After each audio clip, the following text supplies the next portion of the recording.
Okay, so this is Eclipse IDE window, and we are using Eclipse IDE for writing the codes and generating the binary files for the STM32 microcontrollers. So basically you have Project Explorer on the left side, and here you can see the source code. You can go through them, just double clicking on them, and you have the header files here, which are the libraries, basically, which are the definition of the libraries that we are using.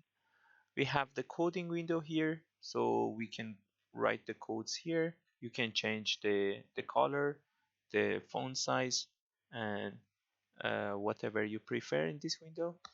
And then we have the perspectives, basically. So perspective is basically is the configuration of the window that you're seeing. We can change the perspective by clicking on, for example, this part, and now we switch to perspective of the device configuration tool, and we can go back by clicking on C or C++.